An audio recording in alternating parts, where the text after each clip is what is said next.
We go to England and a story that still has legs, as it should, the death of Henry Nowak. It's true.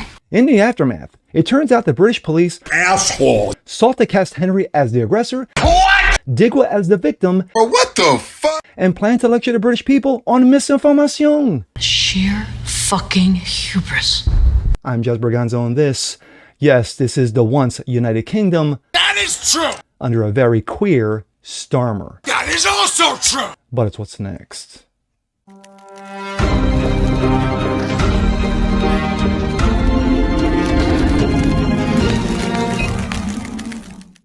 What's up, ladies and gentlemen? Jazz Berganzo, what's next? Your daily dose. Common sense, facts, and salt. Hope you guys are feeling good today on this Monday. And of course, as always, new day, new week, and new bullshit. And yeah, get your hip boots on. We go back to England. And of course, the story that I pray never dies anytime soon, the death of Henry Nowak and how the corrupt British police continue to do what they do under a very, very queer Starmer. Well, turns out that the British police already had a plan in motion. They already had it written down on paper. They were ready to go with the truth to paint Henry as the aggressor, Digwa, who stabbed and killed him, as the victim, and then teach the British people a good old-fashioned lesson of misinformation. Yeah, blame it on Elon. I'm not kidding. And here we go. This comes out of Breitbart. Police force sought to cast stabbing victim Nowak as the aggressor, planned to lecture the public on misinformation, per a report.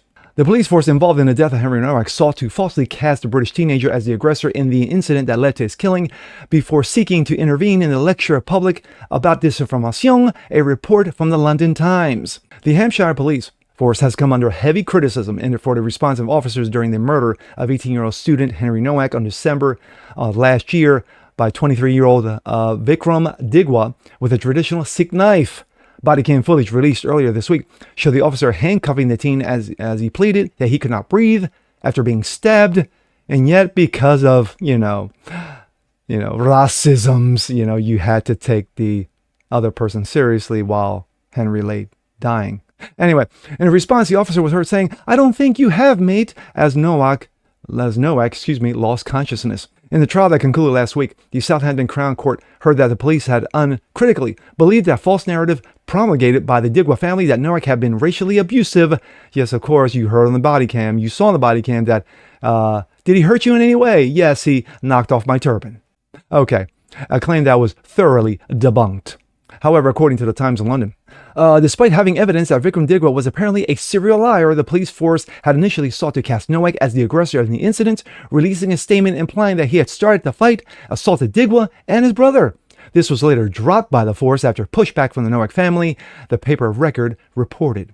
Nevertheless, the Hampshire, the Hampshire and Isle of Wight Constabulary also reported to sought to publicly intervene to warn the public about supposed misinformation about the case during the trial, a rare intervention from the police force. While a strict reporting of restrictions on Britain during the criminal cases, international commentators, including ex-owner Elon Musk, have publicly discussed the killing of Nowak, apparently prompted the police force to attempt to make a rare move to make the statement in mid-trial. Yes, had it not been for Elon and X, this murder would have never been shown to the public, would have never been talked about by the public, because it turns out that the Lame Street media didn't give a f. A spokeswoman for the constabulary told the Times, following the opening of the trial and the media reporting followed, a significant amount of mis and disinformation was circulated online. This included requests for information that had shared not been fully examined by the part of the murder trial. Quote, the intention of the statement was to remind the public that there was ongoing legal proceedings and that the law is clear that nothing could be published without prejudice during the trial.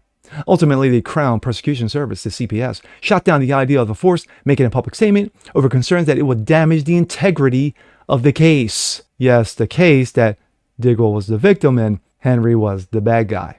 Anyway, the CPS highlighted that the police protected the integrity of the ongoing trial was essential, and the risk referring to any aspect of evidence before it had been heard by the court, and the case had been summoned by the judge to the jury, the prosecution service said.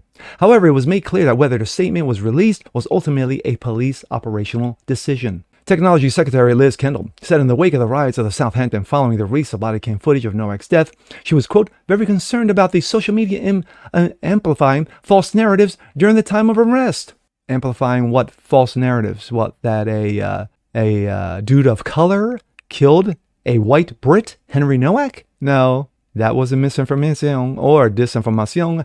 That was factual. I definitely think, particularly during the moments of crisis and disorder when the public safety is important, we need to look at what more we can do, she said, per The Guardian. She said a report from the Science, Innovation and Technology Committee of the House of Commons, imagine putting that on a business card, which found that misleading and hateful messaging proliferated rapidly online, amplified by the recommendation algorithms and social media companies during the aftermath of Southport mass stabbing, which left 3 young girls dead and at a Taylor Swift dance party in 2024. Yes, by, third world knuckleheads and pedos. Yeah, turned out to be true. Those young girls were killed by these illegals who should never have been let in the country in the first place. But then again, facts.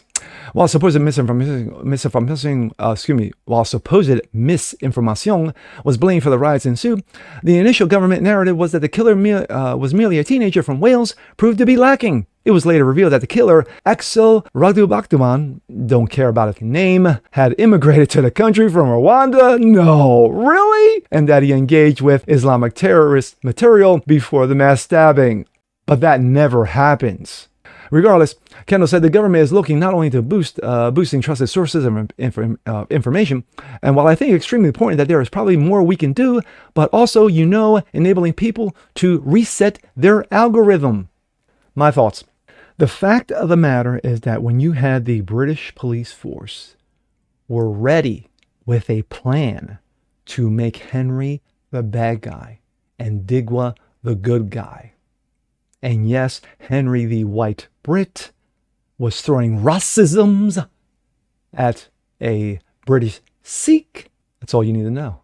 These corrupt mother already had it in the works that they were going to destroy this young 18-year-old's reputation. 18-year-old who had no reputation other than being just an 18-year-old kid in college who had his whole life ahead of him until it was destroyed by a third world knucklehead douchebag who should have never been in Britain in the first place.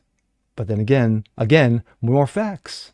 This is disgusting. This is abhorrent. It's bad enough that you try to hide the body cam footage from the public in regards to what really happened on that night. You double down with a plan to ruin the kid's reputation and to teach the British people, you know what?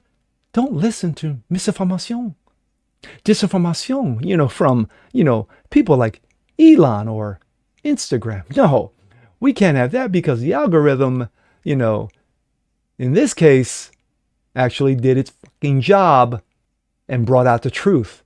Had it not been for Elon, had it not been for those like, Tommy Robinson, this story would have got maybe a little blurb, like a page 8 or page 9 somewhere, because it turned out the American media didn't cover one fucking story on Henry Nowak's killing, but yet 10,000 for the wonderful St. George.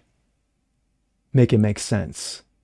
And with that being said, I'm Jazz Berganzo. This is What's Next. Want to see more like this? Please leave a comment below. Like it, share it, subscribe to it, hit that notification bell so you guys never miss a thing. Continue spreading the word about the show. Appreciate you guys watching as always. And we'll see you next time. Peace.